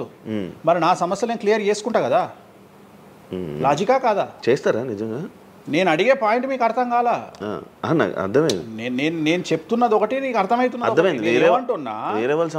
నాకు ఒక న్యాయపరమైన చిక్కు వచ్చినప్పుడు దాని నుండి బయటపడడానికి నేను పూజలు చేసుకుంటానా చేసుకోనా? మరి వాటి ద్వారానే కదా నేను జనాలకి. ఇప్పుడు నీకు ఏదన్నా ప్రాబ్లం వచ్చి రేపు పొద్దున వేణుస్వామి గారు నాకు ఈ సమస్య వచ్చింది అంటే సమస్య మీరు ఎప్పుడు నమ్ముతారు? నన్ను మీరు చేశాక అది మీరు నేను బయటపడ్డప్పుడు నమ్ముతారు. అదే మీ సమస్యల నుంచి మీరు బయటపడ్డాక జనాలు నమ్ముతారు. అర్థమైంది. బట్టతల పెట్టుకొని నేను వెంట్రుకలు మొలిపిస్తాను టీవీలో యాడ్ ఇస్తే అమనాబూతులు తిడతారు, అరే నీకే గుండు మీద ఎంటికలు లేవు నువ్వేం మొలిపిస్తావురా అని. అట్లనే నేను కూడా నా స్టామినా ఏందో జనాలకు తెలియజెప్పాలి అంటే నేను నా సమస్యల నుండి బయటపడ్డప్పుడే కదా ఎదుటి వ్యక్తికి చేసే రైట్స్ నాకు ఉంటాయని చెప్తున్నా. అంటే ఇప్పుడు మీకు వచ్చిన సమస్యల నుంచి మీరు బయటపడ్డానికి మీకు మీరే పూజ చేసుకున్నారు. ఎందుకు చేసుకో? నా జాతకాన్ని నేను విశ్లేషించుకుంటా కదా. ఇప్పుడు నాకు వచ్చే సమస్య నేను అనుకోను, బట్ నేను సమస్యలు వస్తే వాటిని క్లియర్ చేసుకోవడానికి నాకుండే రెమెడీస్ నాకు ఉంటాయి కదా. మీరు చేశారు ఆ పూజల్లో ఎవరైనా నష్టపోయారా? ఎవరిని నేను అనేది ఏంటంటే మనం బాగుండాలని కోరుకుంటాం. ఇంకోటి ఏంటంటే ఫస్ట్ నేను శత్రువుగా భావించాలి కదా. నేను అంత దూరం ఆలోచించాను. నేను ఎదుటి వ్యక్తిని శత్రువుగా ఎప్పుడు భావిస్తా అంటే వ్యక్తిగతంగా వచ్చి నన్ను కొట్టినప్పుడు నేను భావిస్తా.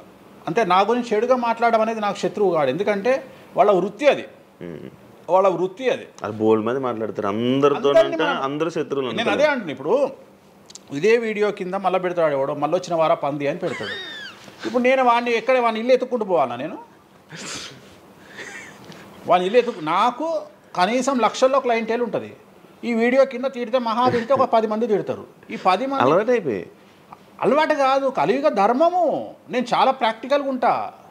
నేను చాలా లేకపోతే ఎంత దమ్ము ఉంటే ధనిష్టల నేను వచ్చి మందు తాగుతా, నాన్ వెజ్ పెడతా అని చెప్పుకోవాలంటే చాలా విషయం ఉండాలి, మామూలు విషయం కాదు. ఈ కమ్యూనిటీలో తట్టుకోవాలి. అందుకనే నేనేమంటున్నా, ఒక బ్రాహ్మడు అనగానే ఇప్పుడు ఉదాహరణ ఒక పెద్ద పూజారు ఉన్నాడు ఏ గుడికి, ఆ పెద్ద పూజారిని టార్గెట్ చేయాలంటే ఫస్ట్ టార్గెట్ చేసేది నాన్ వెజ్ తింటాడు, లిక్కర్ ముట్టుకుంటాడు అని చెప్తారు. అందుకని నేనే నా బట్టలు ఇప్పేసుకుంటున్నా, అవకాశం లేదు అంటే నేను ఆల్మోస్ట్ అండర్వేర్తో సహా అన్ని ఇప్పేసిన. ఒకవేళ నేను అండర్వేర్ ఉంటే అదే అన్న లాగుదామని ఎవడో వస్తుండే, నేను అది కూడా ఇప్పేసిన. ఇంకేముంది నా నాయన నన్ను ఇప్పడానికి? నా దగ్గర ఏం లేదు కదా. ఇప్పుడు నువ్వేమైనా కొత్తవి చూపిస్తే ఏం చూపిస్తావు? నువ్వేం చూపిస్తావు? సుప్రీంకోర్టు ఇచ్చిన ఆర్డర్ ప్రకారం నేను వేరే అమ్మాయితో పడుకున్నా, అమ్మాయితో ఇష్టంతో పడుకుంటే అది కూడా నాకేం తప్పు లేదు. ఇంకా నువ్వు నాకు ఏం చూపిస్తావు? నేను ఎప్పుడన్నా సామాజికానికి వ్యతిరేకంగా చేసినప్పుడు, శాస్త్రానికి వ్యతిరేకంగా చేసినప్పుడు నువ్వు నా గురించి వ్యతిరేకంగా చూపిస్తావు. అంతే తప్ప నా దగ్గర ఏమున్నాయని చూపిస్తావు? నేను చచ్చే వరకు చూపించలేవు. నేను నన్ను బొందబెట్టే వరకు, నన్ను తగలబెట్టే వరకు నేను తప్పు చేసినా చూపించలేవు. నేను చెయ్యను. మీరే చెప్పేసుకుంటున్నా, నేనే చెయ్యను. నేను ఇప్పుడు పైసలు లేనివాడు, పైసలు పోగొట్టుకున్నవాడు బెట్టింగ్లోకి పోతాడు. లేదా ఇప్పుడు కొత్త వ్యవహారాలు ఉన్నాయి. ఒకడేమో నిధులు దొరుకుతాయని పోతాడు, ఒకడేమో రైస్ పుల్లర్ అని పోతాడు. ఇవన్నీ ఏం కావని తెలుసు, మనకు తెలుసు, వాడికి తెలియదు. వాడు మానసికంగా వీక్ కాబట్టి వాడు సొంతంగా డబ్బులు దొంగతనంగా నాకు అవసరమే లేదురా నాయన. నాకు వేరే వ్యాపకాల నుండి డబ్బులు వస్తున్నప్పుడు లంగ పని చేసే అవకాశం నేనెందుకు చేస్తా? నాకు అవసరమే లేదు. నన్ను లంగ పని చేయమని చెప్తే నేను చెయ్య, నాకు వద్దు. నేను లంగ పని చేసే సవ్వాలే లేదు, నాకు అవసరం లేదు. రెండోది ఏంటంటే నా దగ్గరికి రానంత వరకే నా గురించి నెగిటివ్గా మాట్లాడతారు. ఒక్కసారి నా ఆఫీస్లోకి ఎంటర్ అయ్యారు అంటే వానికే అర్థమైపోతుంది, నీ అమ్మాయి నా కుల్లా ఉన్నాడు రా నాయన, ఈయనతో వేస్ట్, ఈయన దగ్గర ఏం దొరకదు. రెండవది, ఇవాళ ఎక్కడ పడితే అక్కడ కెమెరాలు పెట్టుకొచ్చేటువంటి స్థాయిలో ఇది మనకు సైన్స్ పెరిగింది. ముక్కు పుల్లలు కూడా పెట్టుకొస్తారు, చౌకమ్మలు కూడా పెట్టుకొస్తారు. నేను లంగ పని చేస్తే కూర్చొని 2 నిమిషాలు దొరకబట్టి టెలికాస్ట్ చేస్తారు. కానీ మాటలు ఉన్నాయి, క్లారిటీ సాక్ష్యం లేదు. ఇక మరి ఏం చేస్తాను నేను? పోనీ నేను అందరిలాగా దాచిపెట్టే మనిషిని కాదు, దొంగతనంగా లంగపనంగా డోర్లు అన్నీ కుల్లా ఉన్నాయి. మీరు ఎక్కడికొచ్చినా మాట్లాడి నా ఆఫీస్లో ఏమైనా చేయండి, ఓపెన్గా పూజలు చేస్తా. ఇంకోటి వేరేటోడు పెట్టే కానీ నేనే పూజ పెడుతున్నా. ఇంకోటి రెండోది, బాటిల్ కూడా నా చేతిలో పట్టుకొని అమ్మవారికి నైవేద్యం చేస్తున్నా. పోనీ నేను బాటిల్ దొంగతనంగా ఇది మందు బాటిల్ కాదు అని చెప్తలేను, Blue Label bottle, Royal Salute bottle నేనే పోసి మరి అమ్మవారికి నైవేద్యం చేస్తున్నా. ఇంకా ఎక్కడనే దాపరికం ఉంది? ఇంకా బాటిల్స్ కూడా కాస్ట్లీ, అంటే పెద్ద గెస్టులకే అవి పెద్ద వాళ్ళ విఐపి రేంజ్ని బట్టి పెడతాం. నార్మల్ వాళ్ళు వస్తే వాళ్ళకి తగ్గట్టి వాళ్ళ ఇష్టం. ఇప్పుడు ఉదాహరణ బాలయ్య బాబు చేస్తే మ్యాన్షన్ పెడతాం. కొంతమంది ఎన్ఎస్సి అంటే ఇప్పుడు ఉదాహరణ మొన్న ఎవడో విమర్శిస్తుండు నన్ను. మొన్న ఎవడో ఆయన లారీ కళ్ళద్దాలు పెట్టుకుంటాడు అని ఒక జ్యోతిష్కుడు నన్ను విమర్శిస్తున్నాడు. అంటే అరే లారీ కళ్ళద్దాలు అది కొనాలంటే కాశీ దాకా దేకాలి. ఎంత అంటే మన లైఫ్లో దాని వాల్యూ తెలియదు. అదే కుక్కకేం తెలుసు కుసుమపు వాసన, నెయ్యి గురించి ఏం తెలుసు కుక్క కంటే? వాడు ఏదో మాట్లాడతాడు. వాడు మాట్లాడినప్పుడు నేను వాడి మీద పీటీ చూపిస్తా. అరే నా కళ్ళద్దాల గురించి మాట్లాడుతున్నాడు, ఆ కళ్ళద్దాలు నీ జీవితంలో చేతులు కూడా పట్టుకొని చూడలేవురా నువ్వు. ఇంకా నువ్వు దాని గురించి మాట్లాడితే నువ్వు ఇక వాడిని కుక్క కంటే హీనంగా నేను చూడాలి తప్ప వాని గురించి వాని మీద నేను సింపతి చూపిస్తా తప్ప నేను కోపానికి ఎందుకు వస్తా? అట్లా చాలామంది విమర్శ చేస్తుంటారు. విమర్శల గురించి మనం పట్టించుకునే. మీకు బ్రాండ్ బట్టలు, బ్రాండ్ స్పెట్స్ అవన్నీ ఎలా అలవాటయ్యాయి? అంటే ఎలా అలవాటయ్యాయి అంటే ఇప్పుడు కూడా చెప్తా, జాతక రీత్యా శుక్రుడు ఎవరికైతే కొద్దిగా నీచంలో ఉంటాడో వాళ్ళు ప్రతి శుక్రవారం నాడు పర్ఫ్యూమ్ కొట్టుకోవాలి. శుక్రుడు అంటే లగ్జరీస్. ఓకే, శుక్రుడు జాతకంలో శుక్రుడు గ్రహం నేను మాట్లాడేది. శుక్రగ్రహం వీక్ ఉన్నప్పుడు ప్రతి శుక్రవారం నాడు పర్ఫ్యూమ్ కొట్టుకోవాలి. అండ్ ఒక పెగ్గు 30 ml కాచేయాలి. తాగుమని చెప్తే వేణుస్వామి చెప్పిండు కదా అని ఒక ఉద్యమంలాగా తాగొద్దు. ఒక 30 ml స్కాచ్ తాగాలి. అట్లా ఒక 3 నెలలు చేసిన తర్వాత డెవలప్మెంట్ ఏందో మీకే కనిపిస్తుంది. డెవలప్మెంట్ ఏందో మీకే కనిపిస్తుంది. మళ్ళీ వేణుస్వామి మందు తాగేమన్నాడు అని కాంట్రవర్సీ కావచ్చు. డాక్టర్లే చెప్తారు, 30 ml తాగితే హార్ట్కి మంచిది, బీపీకి మంచిది అని చెప్తారు. కానీ డాక్టర్ల పేరు అడ్డం పెట్టుకొని కుంభాలు తాగుతారనే భయానికి డాక్టర్లు చెప్పరు. ఆపేశారు. 30 ml అనేది చాలా మంచిది. బట్ నేను రోజు తాగమంటలేను. శుక్రవారం నాడు మాత్రమే, అది కూడా శుక్రుడు నీచంలో ఉంటే, శుక్రుడు 6వ ఇంట్లో, 12వ ఇంట్లో, 8వ ఇంట్లో ఉన్న, శుక్రుడి మీద శని దృష్టి ఉన్న జాతకరీత్యా మీరు శుక్రవారం నాడు 30 ml పెగ్గు తాగండి నైటు. అది కూడా ఫ్యామిలీతోని మహమ్మద్ రఫీ పాటలు పెట్టుకొని, ఏఆర్ రెహమాన్ పాటలు పెట్టుకొని, ఇళయరాజా పాటలు పెట్టుకొని ఆ పెగ్గు తాగి ఆ పాటలు ఎంజాయ్ చేసి పండుకోండి హ్యాపీగా. సో మీ లైఫ్ ఎట్లుంటుందో చూడండి. నేను మాట్లాడేది వ్యాపారమో ఇతర ఉద్యోగం చేసే వాళ్ళ గురించి కాదు. ప్రత్యేకించి 100 రూపాయల దగ్గర 1,00,000 రూపాయలు సంపాదించగలిగి రియల్ ఎస్టేట్ వ్యాపారులు, వ్యాపారస్తులు, పొలిటీషియన్స్, పెద్ద పెద్ద వాళ్ళ గురించి మాట్లాడుతున్నాను. టీచర్లు, అటెండర్ల గురించి నేను మాట్లాడతలేను. టీచర్ ఎంత తాగినా తాగుడు మిగులుతుంది తప్ప పైసలు రావు, ఎందుకంటే ఆయన జీతం అంతే కాబట్టి. సో ఎక్కడైతే పెరగడానికి ఆస్కారం ఉంటుందో వాళ్ళ గురించి మాట్లాడుతున్నాం. సో ఇది కూడా మంచిది రెమెడీ. సో ఇలాంటి రెమెడీలు చెప్పాలంటే వేణుస్వామి చెప్తాడు కానీ వేరేటోడు చెప్పాడు. ఎందుకంటే వాడికి భయం, మందు తాగమంటే తప్పు. అరే మందు తాగమంటే తప్పు అయితే మందు యాడ్ ఎందుకు వస్తుంది, మందు ఎందుకు తయారు చేస్తారు? సో ఇదన్నీ అందుకనే దేశ కాలమాన పరిస్థితి. కసినో తీసుకుపోయి గోవాలో పెడితేనేమో లీగలు, హైదరాబాద్లో పెడితే ఇల్లీగలు. సో నేను దేశ కాలమాన పరిస్థితులు అందుకనే చెప్తున్నా. దేశ పరిస్థితులు అంటే గోవాలో యాక్సెప్ట్ గేమింగ్ యాక్ట్, ఇండియా హైదరాబాద్లో యాక్సెప్ట్ కాదు. సో అదే చెప్తున్నా. ఒక దగ్గర విడాకులు అనేవి ఇండియాలో కష్టము, అమెరికాలో ఈజీ. అమెరికాలో 10 విడాకులు తీసుకున్నా ఎవడు పట్టించుకోడు. సో ఇవన్నీ కామన్. ఒకప్పుడు ఒక పెళ్లి చేసుకో, రెండో పెళ్లి అనేది చాలా పెద్ద విషయం. ఇవాళ తెలుగు సమాజం కానీ ఎంత గొప్పదైపోయిందంటే 5వ పెళ్లికి కూడా శుభమా అంటూ 5వ పెళ్లి అంటున్నారు. కాబట్టి చాలా వైడ్ రేంజ్ ఆఫ్ థింకింగ్ అనేది మారిపోయింది. కాబట్టి వేణుస్వామి కూడా మారిండు దాంట్లో. సింపుల్, అంతే, ఏం లేదు. ఇనయ మీ ఫ్రెండే సార్? ఇనయ ఫ్రెండ్ అనే పదం తప్పు కదా. ఫాలోవర్స్ ఉంటారు, నా క్లయింట్లు ఉంటారు. నా క్లయింట్లు ఉంటారు, అంతేగాని. తనకి బాయ్ ఫ్రెండ్ రీసెంట్గా బాయ్ ఫ్రెండ్ వచ్చి బ్రేకప్ అయింది కదా, మరి మీరు చెప్పలేదా తనకి? ఇలా నాకు సంబంధం లేదు. మీ దగ్గర కూడా పూజ చేయించుకున్నారు కదా మీ దగ్గరే. నేను పూజ చేసింది ఆమె పర్సనల్ ఇష్యూ కోసం కాదు కదా. నేను ఆమె పూజ చేసింది సినిమా కోసం చేసినా. ఇప్పుడు రాజాసార్లు ఆమె చేస్తుంది కదా, ప్రభాస్ సినిమాలో ఆమె యాక్టింగ్ చేస్తుంది. అంతవరకు నా దగ్గరికి 190 మంది వస్తారు కదా, వాళ్ళ గురించి వ్యక్తిగతంగా వాళ్ళని కంటిన్యూగా ఉండేది నాకు లేదు. నాగ చైతన్య శోభిత జాతకాన్ని మీరు చెప్పడం జరిగింది కదా, అది తప్పని ఇప్పటికైనా ఒప్పుకుంటున్నారా?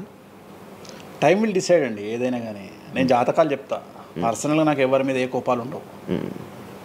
వేణుస్వామి జాతకం చెప్పినప్పుడు కామెడీ, 2-3 ఏళ్ళు అయినాక సీరియస్. సో నేను నమ్మింది నేను చెప్పిన, సింపుల్. ఓకే. సెలబ్రిటీ జాతకాలు వేణుస్వామి చెప్పి కలకల్లాడిన వేణుస్వామి ఈ మధ్య సెలబ్రిటీల నుంచి కొంచెం రావడం కానీ విజిటింగ్ కొంచెం తక్కువ అయ్యి డౌన్ అయ్యింది అంటున్నారు, నిజమా అది? పెరిగింది. కాకపోతే ఇంతకు ముందులాగా పబ్లిక్లో పెట్టట్లేదు. ఓకే, నేను పెట్టట్లేదు. ఓకే, దిష్టి అని కాదు, నేను పెట్టట్లేదు. అవసరం లేదు, ఆ స్థాయి దాటిపోయినా అనుకుంటున్నా. అంటే పబ్లిసిటీ చేసే స్థాయి దాటిపోయినా అనుకుంటున్నా. ఓకే, పబ్లిసిటీ స్టంట్లు ఎందుకులే లోపల. ఇప్పుడు నేను అనేది ఏంటంటే, ఒక టీవీ ఛానల్ బ్రేకింగ్ న్యూస్ ఇచ్చి, ఉదాహరణ TV9 గురించి మాట్లాడుకుందాం. 2002-2000 సంవత్సరంలో స్టార్ట్ అయిన టీవీ ఛానల్ బ్రేకింగ్ న్యూస్ కోసము తన స్టాండర్డ్స్ క్రియేట్ చేయడం వరకే తన ప్రయత్నం తను చేస్తుంది. ఒక లెవెల్ వచ్చిన తర్వాత, ఒక నెంబర్ 1 పొజిషన్ వచ్చిన తర్వాత చిల్లర వేషాలు లేదు. అట్లనే వేణుస్వామి దానికోసం ప్రయత్నం చేసిండు, సెలబ్రిటీ జాతకాలు చెప్పిండు. వేణుస్వామికి ఆ స్టేజ్ వచ్చింది కాబట్టి వేణుస్వామి ఇప్పుడు చిల్లర వేషాలు ఏదలుచుకోలే. అంటే ఇప్పుడు వాళ్ళ గురించి వీళ్ళ గురించి చెప్పి వేణుస్వామి సెలబ్రిటీ. సో వేణుస్వామి ఇప్పుడు సెలబ్రిటీ జాతకాలు చెప్పాల్సినటువంటి పరిస్థితుల్లో వేణుస్వామి లేడు అని అనుకున్నాడు కాబట్టి వేణుస్వామి సెలబ్రిటీ జాతకాలు చెప్పట్లేదు. Simple logic. నాకు కావాల్సిన పబ్లిసిటీ కంటే ఎక్కువ వచ్చింది, ఇంకేం చేసుకుంటా నేను? నాకు ఎక్కువ ఎక్స్ట్రీమ్ వస్తుంది, నాకు వద్దు. ఇప్పుడు వేరే వాళ్ళు ఉన్నారు, వాళ్ళు చెప్పుకుంటున్నారు. ఇప్పుడు నేను స్లో చేసినప్పటి నుండి ఆగస్టు నుండి మీరు యూట్యూబ్ చెక్ చేస్తే వేరే జ్యోతిష్కులు వేసుకుంటారు అంటే. ఇప్పుడు వేరే జ్యోతిష్కులు కంటిన్యూగా పోతున్నారు, సినిమా హీరోల గురించి చెప్తున్నారు, పొలిటీషియన్ల గురించి చెప్తున్నారు. నేను తమ్మునేలు చూస్తుంటా కదా, విపరీతంగా చెప్పుకుంటారు. మీ నుంచే స్టార్ట్ చేశారు. నేను అదే చెప్తున్నా. కానీ నేను చెప్తే మనోభావాలు దెబ్బతింటాయి, కానీ వాళ్ళు చెప్తే తినవు. ఎందుకంటే నాకున్న స్ట్రైక్ రేట్ అట్లాంటిది. మీరు వైరల్ కంటెంట్. ఎస్, అదే చెప్తున్నాను నేను. ఇంకా ఆ రేంజ్కి వచ్చినా కాబట్టి నేను చెప్పదలుచుకోలే, వదిలేసిన. అంటే ఈ రేంజ్ రావడం కోసం చెప్పినా. ఎందుకు చెప్పొద్దు? రేంజ్ వచ్చి వదిలేసిన. మళ్ళీ ఎప్పుడు చెప్పే ఆలోచన లేదు. ఇప్పుడైతే లేదు, ఫ్యూచర్లో ఇప్పుడైతే లేదు. నా జాతకం మారి మళ్ళీ నాకు చిమ అంటే చెప్తా. మీ జాతకం ఎప్పుడు మారిపోతుంది? మారింది, ఆల్రెడీ మారింది, మళ్ళీ మారుతుంటది కదా. ఇప్పుడు ఎలానో ఎవ్రీ ఇయర్ మారుతుంటది కదా జాతకం అనేది. ప్రతి ఇయర్ గురువు మారుతుంటాడు, ప్రతి 2.5 ఏళ్ళకు శని మారుతుంటాడు. సో మారినప్పుడు జాతకాన్ని బేస్ చేసుకొని 12% మన స్వయంకృత అపరాధం ఉంటుంది, 88% జాతకం ఉంటుంది. ఓకే, ఇప్పుడు ఎలానో ఉగాది వస్తుంది కొత్త. ఈ ఇయర్ రాశి ఫలాలు ఎలా ఉండబోతున్నాయి ఏంటి చెప్తారు? ఈ సంవత్సరము వచ్చేటువంటి సంవత్సరం పేరు యాక్చువల్గా మనకు యుగాది అనేది రూపాంతరంగా మారి ఉగాది అయింది. యాక్చువల్గా యుగాది యుగాది యుగాది అది ఉగాదిగా మారింది. ఈ సంవత్సరము పేరు శ్రీ విశ్వ వసునామ సంవత్సరము. ఈ సంవత్సరానికి అధిపతి రవి అంటే సూర్యుడు. సో ఈ సంవత్సరము ఎలా ఉండబోతుంది ఓవరాల్ సంవత్సరము అంటే, రవి అంటే రాజు, రాజకీయాలు, పబ్లిసిటీ, ఈ మూడు రవి కమాండ్ చేస్తాడు. అంటే ఈ సంవత్సరము బాగా బాగా బాగా ఎఫెక్ట్ అయ్యేటువంటి వాళ్ళలో రాజకీయ నాయకులు నెంబర్ 1 పొజిషన్లో ఉన్నారు.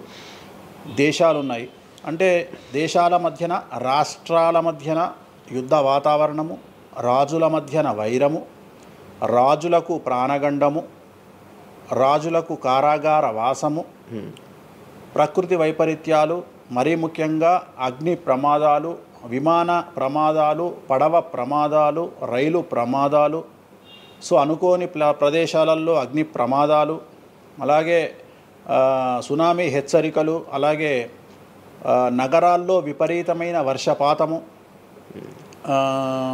అండ్ మరీ ముఖ్యంగా ఈ సంవత్సరం విడాకుల సంఖ్య చాలా ఎక్కువ. అలాగే వీటిలో పాజిటివ్ తీసుకుంటే ఆడవారికి విపరీతమైన రాజయోగము అంటే ప్రాముఖ్యత అనేది ఈ సంవత్సరం ఆడవారికి పెరుగుతుంది. అలాగే 25 సంవత్సరాల నుండి 35 సంవత్సరాల యువతలో ఎక్కువగా కార్డియాక్ అరెస్ట్లు అంటే చనిపోవడము, అలాగే కన్ను లేదా చర్మానికి హార్ట్, లివరు సంబంధించినటువంటి ఏదైనా ఒక వైరస్ బాధించే అవకాశము. సో ఇవన్నీ కూడా ఈ సంవత్సరం ఉన్నాయి. దీనికి కారణం షష్టగ్రహ కూటమి అని మీనరాశిలో ఏర్పడుతోంది. సో షష్టగ్రహ కూటమి 2019 డిసెంబర్లో ఏర్పడ్డప్పుడు మనకు కరోనా వచ్చింది. అలాగే ఈ సంవత్సరము మార్చ్ 30వ తేదీ 2025 సంవత్సరంలో మనకు మళ్ళీ షష్టగ్రహ కూటమి మీనరాశిలో ఏర్పడుతోంది. సో దీనివల్ల సుమారు మేషరాశి, సింహరాశి, తులారాశి, ధనుస్సు రాశి, మీనరాశి వాళ్ళు చాలా చాలా సమస్యల బారిన పడేటువంటి అవకాశాలు ఉన్నాయి. ఇది ఓవరాల్ సంవత్సర ఫలితము. ఇక మేషాది మీనరాశిలో ద్వాదశ రాశులు కనుక తీసుకున్నట్టయితే మేషరాశి గురించి తీసుకుంటే, మేషరాశికి ఎవరైతే 1995 నుండి 2003 మధ్యన జన్మించి ఉన్నారో వాళ్ళందరికీ ఈ సంవత్సరము రెండవసారి ఏలినాటి శని ప్రారంభమవుతూ ఉంది. సో రెండవసారి ఏలినాటి శని అనేది చాలా డేంజరు. సో న్యాయపరమైన చిక్కులు, ఆర్థికపరమైన చిక్కులు, సమాజంలో చెడ్డ పేరు, అనారోగ్య సమస్యలు, అలాగే ఆర్థిక అస్తవ్యస్తము అంటే సరి అయినటువంటి నిర్ణయాలు తీసుకోకుండా ల్యాండ్ కొన్నా, ప్లాట్లు కొన్నా, ఫ్లాట్లు కొన్నా, ఇండ్లు కొన్నా లిటిగేషన్ అయ్యే అవకాశము, పెట్టుబడిలో విపరీతమైన ధన నష్టము, అలాగే తల్లిదండ్రులలో ఒకరికి ప్రాణగండాలు. సో ఇవన్నీ, అలాగే వీసాలు రిజెక్ట్ అవ్వడము, H1B వీసాలు క్యాన్సిల్ అవ్వడము, ఇండియాకు రావడం వేరే దేశం నుండి, ఉద్యోగం కోల్పోవడము, అలాగే ఆర్థిక నష్టము, ఇవన్నీ కూడా కనిపిస్తూ ఉన్నాయి ఈ సంవత్సరం మేషరాశి వారికి. మరి ఏం చేయాలా అంటే, నలుపు రంగు దుస్తులకు దూరంగా ఉండాలి. తిరునల్లార్ శనీశ్వర ఆలయంలో ప్రత్యేకమైన శని పూజ నిర్వహించుకోవడం ద్వారా సమస్యల నుండి బయటపడేటువంటి అవకాశాలు 100కి 100% ఉన్నాయి. నెక్స్ట్ వృషభ రాశి. ఈ సంవత్సరం 100కి 100% అనుకూలంగా ఉన్నటువంటి రాశి వృషభ రాశి. పట్టిందల్లా బంగారంగా ఉంటుంది, ఏది చేసినా సక్సెస్ కనిపిస్తుంది. గత 5 సంవత్సరాల నుండి పడుతున్నటువంటి కష్టాలన్నీ తొలగిపోతాయి. సో ఆర్థికంగా విపరీతంగా ఉంటుంది. వ్యాపారంలో రూపాయికి 10 రూపాయల లాభం వస్తుంది. ఉద్యోగస్తులకు ట్రాన్స్ఫర్స్ ఉంటాయి, ప్రమోషన్లు ఉంటాయి. ప్రభుత్వ ఉద్యోగస్తులకు మ్యూచువల్ కింద భార్యాభర్తలు ఒకే ప్రదేశానికి వచ్చేటువంటి అవకాశాలు కనిపిస్తూ ఉన్నాయి. విద్యార్థులకు ఉత్తీర్ణత శాతం ఉంటుంది. అలాగే కోరుకున్నటువంటి యూనివర్సిటీలో ప్లేస్మెంట్స్ దొరుకుతాయి. అలాగే విదేశీ వీసాలు అప్రూవ్ అవుతాయి. రైతులకు 2 పంటలు అనుకూలంగా ఉంటాయి. కళాకారులకు మంచి కార్యక్రమాలు వస్తాయి. విదేశాల్లో కార్యక్రమాలు నిర్వహిస్తారు కళాకారులు. సో ఏ రకంగా తీసుకున్నా వృషభ రాశి వారికి అనుకూలమైన ఫలితాలు ఉన్నాయి, ఎటువంటి రెమెడీస్ అవసరం లేదు. నెక్స్ట్ మిథున రాశి. సో వ్యయ గురువు నుండి జన్మ గురువులోకి మారుతున్నటువంటి గురువు వల్ల విపరీత రాజయోగం అనేటువంటిది మిథున రాశి వారికి గోచరిస్తూ ఉంది. సో మిథున రాశి వారికి ఈ సంవత్సరం పట్టిందల్లా బంగారంగా ఉంటుంది. ఇంతకుముందు చెప్పినట్టుగా ఈ రాశికి కూడా 100కు 100% అనుకూలంగా ఉంది. మరీ ముఖ్యంగా రాజకీయ నాయకులకు అన్ఎక్స్పెక్టెడ్ పాజిటివ్ థింగ్స్ జరగడం ఈ సంవత్సరం గమనించాల్సినటువంటి విషయం.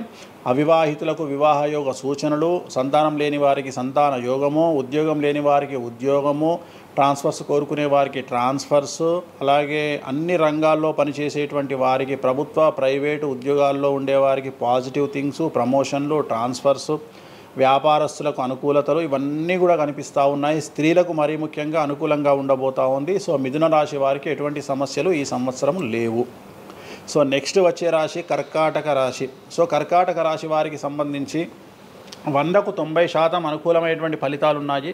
10% సమస్య ఏమిటి అంటే మే 9, 2025 నాడు గురువు వ్యయంలోకి వస్తూ ఉన్నాడు. మిథున రాశి ప్రవేశం అనేటువంటిది గురువు వ్యయంలోకి వస్తూ ఉన్నాడు. అది ఒక సమస్య కనిపిస్తూ ఉంది. సో 90% చాలా అనుకూలంగా ఉండబోతూ ఉంది. అష్టమ శని వెళ్ళిపోతుంది. 9వ ఇంట్లోకి శని భాగ్యస్థానంలోకి వస్తున్నాడు. సో అనుకూలమైనటువంటి ఫలితాలు ఉన్నప్పటికీ ఎవరైతే కర్కాటక రాశి జాతకులు 60 సంవత్సరాలు దాటి ఉంటారో వాళ్లకు సమస్యలు అనేటువంటివి, ఆరోగ్యపరమైన ఇబ్బందులు అనేటువంటివి కనిపిస్తున్నాయి. అలాగే తొందరపాటు నడక వల్ల అంటే మెట్లు ఎక్కేటప్పుడు దిగేటప్పుడు నీరు ఉన్న దగ్గర నడిచేటప్పుడు జాగ్రత్తలు తీసుకోండి. ఎందుకంటే గురువు వ్యయం వల్ల కింద పడి కాళ్ళు చేతులు విరగొట్టుకునే అవకాశం ఉంది కర్కాటక రాశి వారికి. మరి రెమెడీ ఏమిటి అంటే ప్రతి గురువారం నాడు లెమన్ ఎల్లో షర్ట్ ధరించడం మగవాళ్ళైతే, ఆడవాళ్ళైతే లెమన్ ఎల్లో డ్రెస్సును ధరించడం వల్ల కర్కాటక రాశి వారు సమస్యల నుండి బయటపడతారు. నెక్స్ట్ సింహరాశి. సో సింహరాశి జాతకులకు అష్టమ శని ప్రారంభమవుతూ ఉంది. ఖచ్చితంగా అన్ని రంగాల వారికి, చిత్ర పరిశ్రమ వారికి, టీవీ రంగం వారికి, మీడియా రంగం వారికి, రాజకీయ నాయకులకు, వ్యాపారస్తులకు, అన్ని వర్గాల వారికి సమస్యలు ఉంటాయి. న్యాయ వ్యవస్థ పరంగా న్యాయపరమైన చిక్కులుంటాయి, సంచలనాలు నమోదవుతాయి. మీడియాకి ఎక్కే అవకాశం ఉంది. సమాజంలో చెడ్డ పేరు, తల్లి తండ్రి లేదా భార్య భర్త తరపున ఎవరికైనా వాళ్లకు ఆరోగ్యపరమైన ఇబ్బందులు ఏర్పడే అవకాశం ఉంది. కాబట్టి ఖచ్చితంగా ధన నష్టం ఏర్పడుతుంది. అప్పులు చేయాల్సినటువంటి పరిస్థితి గోచరిస్తూ ఉంది సింహరాశి వారికి. మరి రెమెడీ ఏమిటి అంటే తిరునల్లార్ శనీశ్వర ఆలయంలో ప్రత్యేకమైన శని పూజ నిర్వహించుకోవడం ద్వారా సమస్యల నుండి బయటపడేటువంటి అవకాశాలు కనిపిస్తూ ఉన్నాయి. సో నెక్స్ట్ వచ్చిన రాశి కన్యారాశి. సో కన్యారాశి వారికి 6వ ఇంట్లో నుండి శని వెళ్ళిపోతూ ఉన్నాడు. ప్రజెంట్ శని 7వ స్థానంలోకి వస్తూ ఉన్నాడు.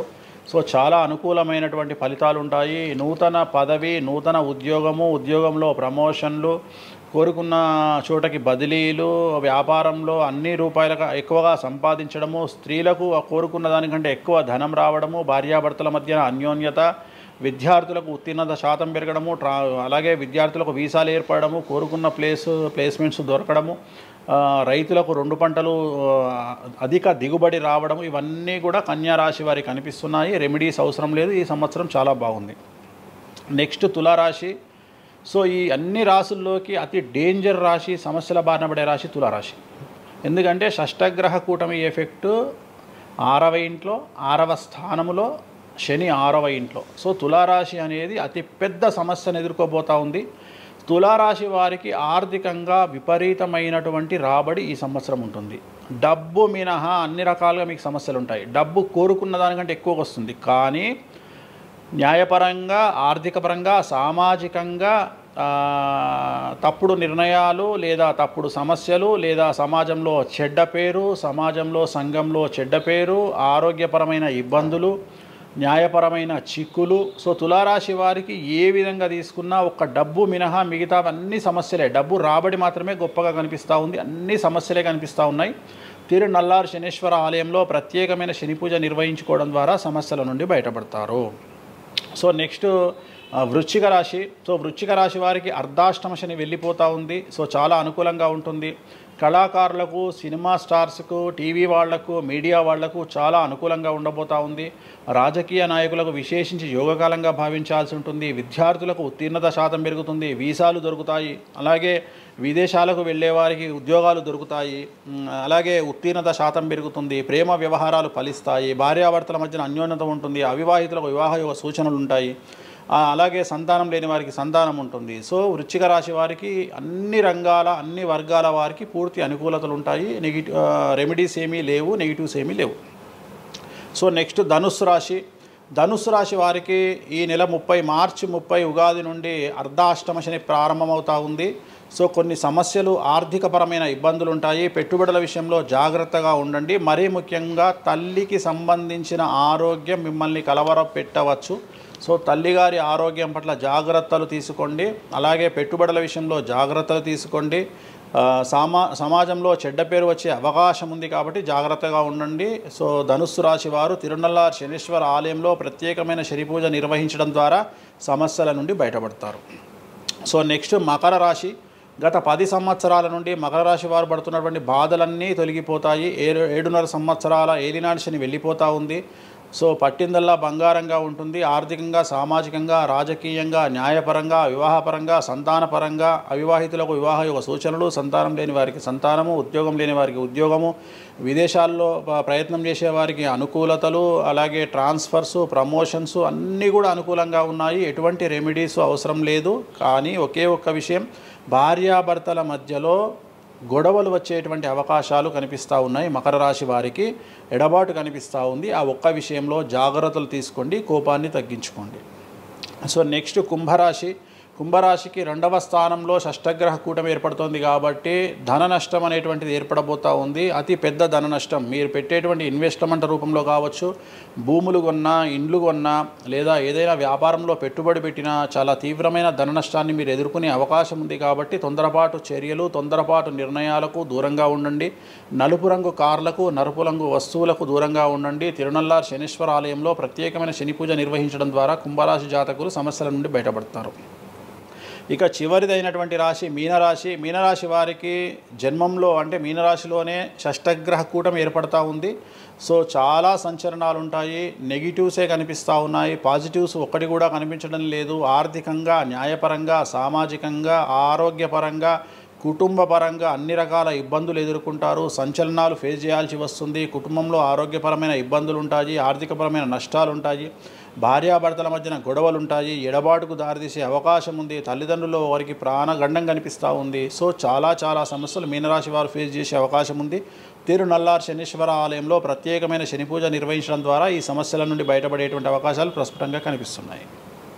ఇవి 12 రాశుల వివరాలు. స్వామి, ఇది మామూలుగా పంచాంగం చూసి చెప్తూ ఉంటారు, మీరు ఏం చూడకుండా ఇవన్నీ ఎప్పుడు నోటికి వస్తాయి కదా, ఇంకెందుకు? ఎవరెవరు ఎక్కడున్నారో తెలుసు కదా. అచ్చా. శని కుంభంలో ఉన్నాడు, మీనంలోకి వస్తున్నాడు ఈ నెల 30. ప్రజెంట్ వృషభంలో గురువు ఉన్నాడు, మే 9కి మిథునంలోకి వస్తున్నాడు. Practice makes perfect. రోజు ఒక్క జాతకం రాయడానికి, రోజు 100 జాతకాలు రాయడానికి చాలా తేడా ఉంటుంది కదా. చూసి ఉన్నాం కదా, పెద్ద అవసరం లేదు. టైం లేకుండా జాతకం చెప్పేవాడిని ఇండియాలో నేను ఒక్కడే. పుట్టిన టైం లేకుండా జాతకాన్ని చెప్పేవాడిని నేను ఒక్కడే. నాకు టైంతో పని లేదు. డేట్ ఆఫ్ బర్త్ ఇస్తే చాలు. నాకు చెప్తారా? డేట్ ఆఫ్ బర్త్ ఇస్తే చాలు. టైం వితౌట్ టైం నేను చెప్పేస్తాను జాతకం.